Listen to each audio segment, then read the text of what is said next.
B ख़बर शामिल कंदासीं। अव्हांखे अपडेट कंदासीं ठट्टो मां। ठट्टे में मकली थाणे जो वॾो मुंशी क़तल थी वियो आहे। अव्हांखे अपडेट कयूं पिया। ठट्टे मां ते ख़बर पहुचायूं पिया जिथे मकली थाणे जो वॾो मुंशी क़तल थी वियो आहे। आम ख़बर अव्हां सां शेयर कयूं पिया। अव्हांखे अपडेट कयूं पिया। ठट्टे मां ते ख़बर पहुचायूं पिया। ठट्टे में अव्हां ताईं ख़बर पहुचायूं पिया मकली थाणे जो वॾो मुंशी क़तल थी वियो आहे। मकली कब्रिस्तान मां उनजो लाश बि हथ आयो आहे। मकली थाणे जो वॾो मुंशी बेदर्दी सां क़तल कयो वियो आहे जंहिंजो लाश मकली कब्रिस्तान मां हथ आयो आहे। अहलकार गुलाम रसूल खे तशद्दुद बाद क़तल करे लाश कब्रिस्तान में फिटो कयो वियो। ठट्टो मां ते ख़बर पहुचायूं पिया गुलाम रसूल जे मथे में कंहिं तेज़ धार औज़ार सां धक हया विया आहिनि। पुलिस जो चवणु आहे। अव्हांखे अपडेट कयूं पिया। ठट्टो मां ते ख़बर पहुचायूं पिया मकली थाणे जो वॾो मुंशी बेदर्दी सां क़तल थियो आहे जंहिंजो लाश मकली कब्रिस्तान मां हथ कयो वियो आहे।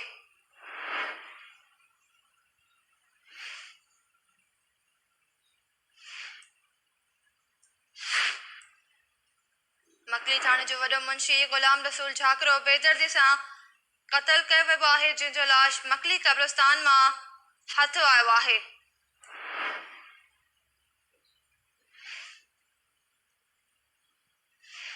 अहलकार गुलाम रसूल झकरी खे तशद्दुद बाद क़तल करे लाश कब्रिस्तान में फिटो कयो वियो।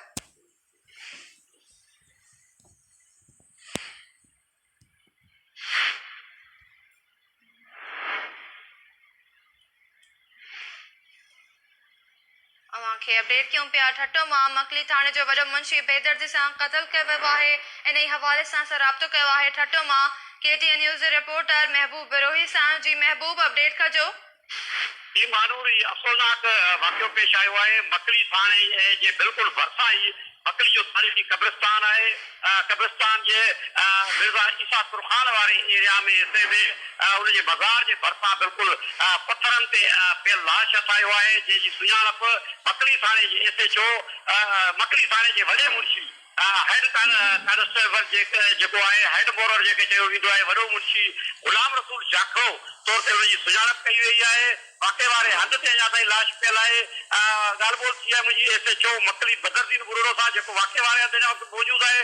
उनजो चवणु आहे त बेदर्दी सां क़तल कयो वियो आहे वॾे मुंशी गुलाम रसूल झाकरे खे। उनजे मथे में धक लॻल आहिनि तेज़दार पत्थरनि जा ऐं औज़ारनि जा ऐं उन सां गॾोगॾु छुरियुनि जा बि धक लॻल आहिनि। बेदर्दी सां हुनखे क़तल कयो वियो आहे। उते पुलिस वॾे अघ ते पहुची वई आहे। DSP हेडक्वार्टर उते पहुतल आहे। वाक़े वारे हंध ते पुलिस इलाइक़े खे कड़ो चाढ़े छॾियो आहे ऐं जांच कई पई वञे। कुझु जेके उते हिकु छुरी में पुलिस जी जेका ज़रिया ॿुधाइनि था त उतां हथ कई वई आहे। अञा ताईं पतो पइजी न सघियो आहे त उनजे क़तल जो कारण कहिड़ो आहे। पर जेके पुलिस जा ज़रिया ॿुधाइनि था त राति देरि सां खां उहो थाणे तां जेको आहे निकितो हो पंहिंजे घर तरफ़। उनखां पोइ हू घर बि न पहुतो ऐं अॼु सुबुह मकली ते वियल जेके माण्हू आहिनि उन्हनि इतला कयो त अहिड़ो लाश पियल आहे। जंहिंखां पोइ उते पुलिस पहुती आहे। उनजी सुञाणप मकली थाणे जे वॾे मुंशी गुलाम रसूल झाकरे तौरु कई वई आहे। पुलिस मुताबिक़ संदसि मथे में ज़्यादा धक लॻल आहिनि ऐं ख़ासि तौर ते हिकु अखि बि हुनजी ज़ाया थियल आहे। तमामु बदतरीन नमूने सां हुनखे तशद्दुद करे क़तल कयो वियो आहे। वाक़े वारे हंध ते पुलिस हिन वक़्तु मौजूदु आहे। अञा ताईं जेका आहे हुनखे कोशिशि कई पई वञे त इस्पताल मुंतक़िल करण लाइ। कुझु शाहिद जेके आहिनि उहे कोशिशि कई पई वञे त हथु करण जी। पर बेदर्दी सां गुलाम रसूल झाकरो जेको वॾो मुंशी मकली थाणे जे आहे मुख़्तलिफ़ वक़्तनि ते मुख़्तलिफ़ थाननि ते रहण खां पोइ काफ़ी अरसे खां वठी उहो मकली थाणे ते वॾे मुंशी तौरु मुक़ररु हो ऐं हुनजी राइश बि मकली ते आहे। हुन वाक़े खां पोइ पुलिस उन इलाइक़े में पहुतल आहे। अञा ताईं हुन वाक़े जी जेका कारण मालूम न थी सघियो आहे त हुनजा सबब कहिड़ा आहिनि, केरु क़तल कयो आहे। पर ताईं अफ़सोसनाक सूरत साम्हूं आई आहे जो वॾे मकली थाणे जे वॾे मुंशी गुलाम रसूल झाकरे जो बेदर्दी सां क़तल थियल लाश हथायो आहे। जी महबूब बिरोही, अपडेट करण लाइ अव्हां जी वॾी महिरबानी।